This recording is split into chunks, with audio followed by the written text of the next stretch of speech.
Hello dear student. दोस्तों, आज हम लोग पढ़ेंगे पोषण के बारे में। ठीक है, इसको इंग्लिश में न्यूट्रिशन बोलते हैं। तो सबसे पहले आइए देखते हैं कि पोषण क्या होता है। पोषण का परिभाषा देखेंगे और इसके बाद हम देखेंगे कि पोषण के कितने प्रकार होते हैं और वे किस टाइप के होते हैं, है ना। और इसकी भी परिभाषा हम लोग देखेंगे। तो सबसे पहले देखेंगे कि पोषण क्या होता है। देखिए, यहाँ पर हमने लिखा हुआ है, सभी जीवों को जीवित रहने तथा शरीर में होने वाली विभिन्न उपापचयी क्रियाओं को करने के लिए ऊर्जा की आवश्यकता होती है। ठीक है, जो भी कार्य होते हैं हमारे शरीर में उनको करने के लिए हमें ऊर्जा की आवश्यकता होती है। यह ऊर्जा भोजन से प्राप्त होती है।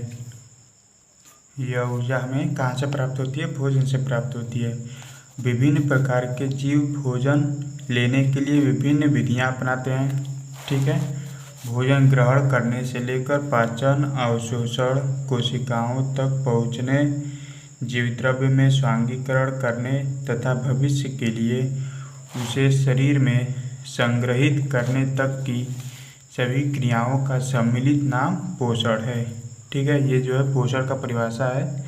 इसको आप एक बार समझ लेंगे तो अपने आप आसानी से इसको आप लिख पाएंगे। अब आइए देखते हैं पोषण के प्रकार। पोषण कितने प्रकार के होते हैं? तो पोषण देखिए दो प्रकार के होते हैं। ठीक है, पोषक के विभिन्न प्रकारों को मुख्य रूप से निम्नलिखित दो प्रकार के होते हैं। पहला क्या है? स्वपोषण और दूसरा है परपोषण। ठीक है, स्वपोषण और परपोषण।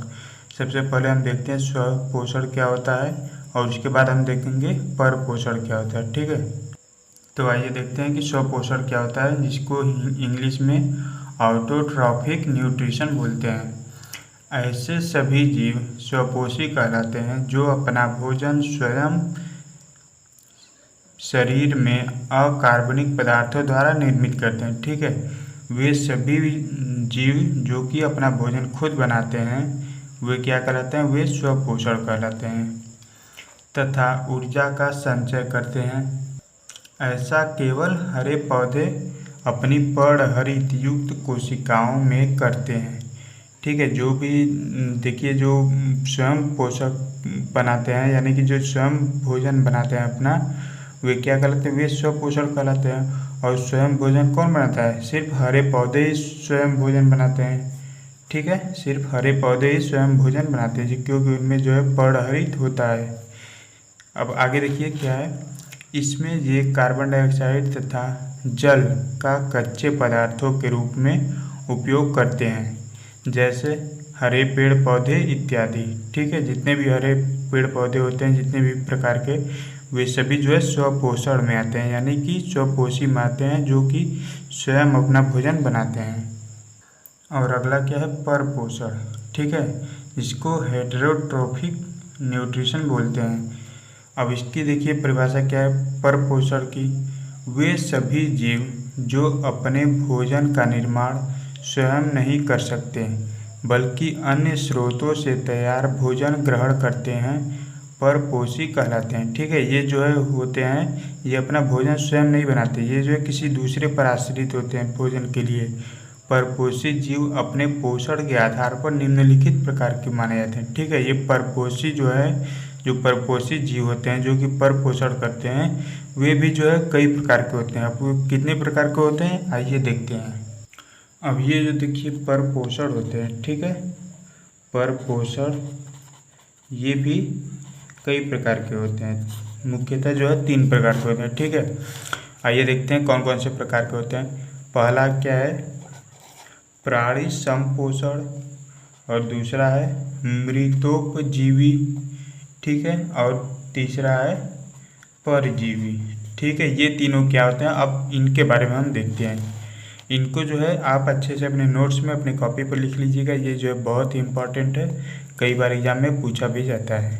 ठीक है, तो सबसे पहला है हमारा प्राणी समभोजी पोषण, इसको इंग्लिश में होलोजोइक न्यूट्रिशन बोलते हैं। ठीक है, तो इसका परिभाषा देखिए है, ठोस भोजन ग्रहण करने वाले जीव प्राणी समभोजी पोषण कहलाते हैं। ठीक है, देखिए जो भी प्राणी होते हैं अगर वो ठोस भोजन करते हैं, ठीक है, यानी कि भोजन को चबा चबा कर खाते हैं, तो वो क्या कराएंगे? वे जो है प्राणी समभोजी पोषण के अंतर्गत आएंगे।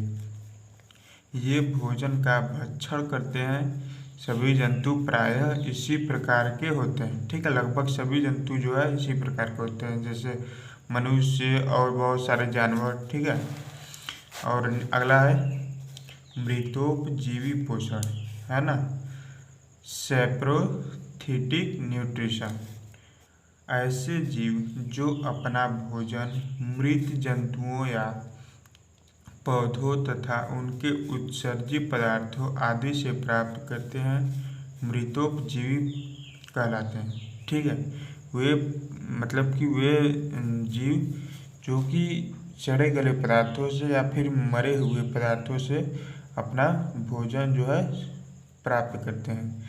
जैसे अनेक जीवाणु, ठीक है, जीवाणु जो होते हैं वे, और कवक जो होते हैं, है ना। जैसे अगर हम किसी भी रोटी को 3-4 दिन तक रख देते हैं तो इसमें एक सफ़ेद कवक जैसा लग जाता है, वही कवक होता है, ठीक है।